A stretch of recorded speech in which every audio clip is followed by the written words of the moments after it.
juízes, desembargadores, promotores, procuradores.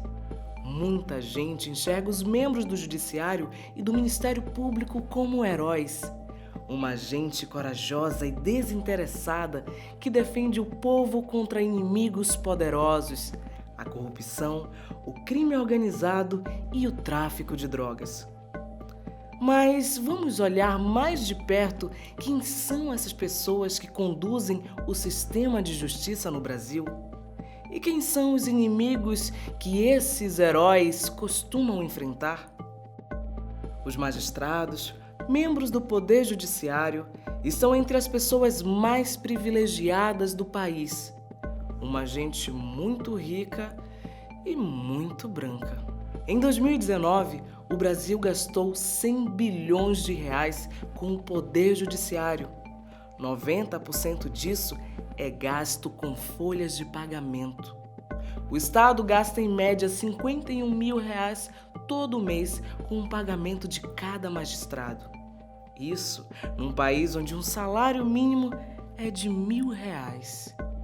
Ser juiz ou promotor no Brasil é um dos melhores empregos do mundo.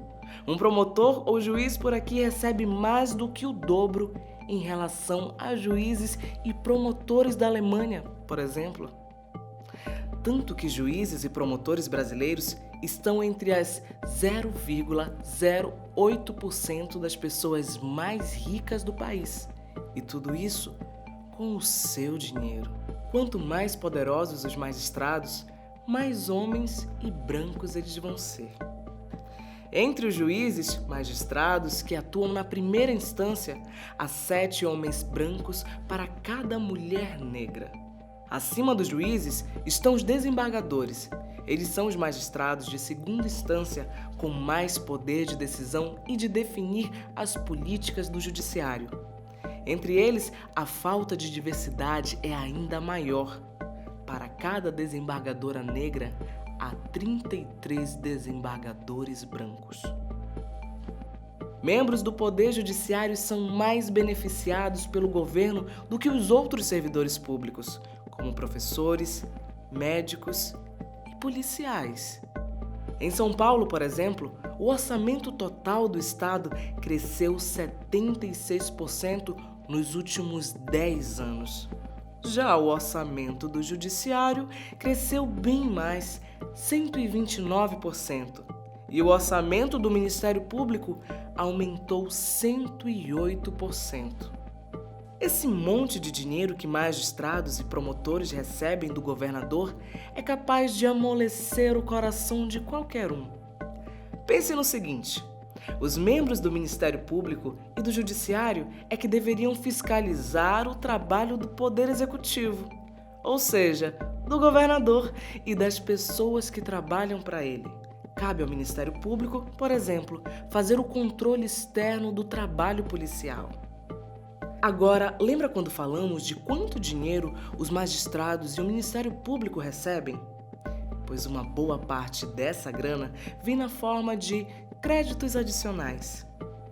Créditos adicionais são valores que não estão previstos no orçamento original. Aquele orçamento que é aprovado pelos deputados estaduais nas assembleias legislativas. Ou seja, são valores que não passam pelo controle do Poder Legislativo e, por isso, são decididos unicamente pelo governador. Será que esses homens brancos ricos vão fiscalizar de verdade um governo que todo ano enche os seus bolsos com muito mais dinheiro do que havia sido combinado? Alerta de spoiler. Não, eles não vão. Historicamente, magistrados e promotores têm fechado os olhos para os abusos de direitos humanos praticados pelos governos. Em 30 anos, a quantidade de pessoas presas no Brasil aumentou 980%. A cada 3 presos, 2 são negros. As condições de vida ali são tão ruins que 1.550 pessoas morrem por ano nas prisões. 40% das pessoas presas no Brasil nem deveriam estar lá, porque não foram julgadas. Mas a prisão sem condenação virou regra no Brasil. com a colaboração de promotores, juízes e desembargadores. Como você pode imaginar, famílias de brancos ricos têm mais facilidades para conseguir que seus filhos se tornem juízes e desembargadores. Eles se beneficiam do racismo, mas não é só isso. Quando viram juízes, são essas pessoas que vão garantir a manutenção da máquina racista do país, enchendo as prisões com pessoas negras. Pessoas negras que dificilmente terão a chance de um dia se tornarem magistrados ou membros do Ministério Público. Juízes, desembargadores, promotores, procuradores. Eles deveriam estar ali para fazer justiça. E olha, ganham muito bem para isso. Mas o trabalho da maioria dessas pessoas tem servido apenas para uma coisa: blindar os ricos e criminalizar os pobres. Para combater o racismo que encarcera e mata no Brasil, precisamos falar do combate ao privilégio branco dessas pessoas. Somente responsabilizando magistrados e membros do Ministério Público pelos resultados concretos de seus trabalhos e questionando a origem de seus privilégios é que o Brasil poderá combater o racismo.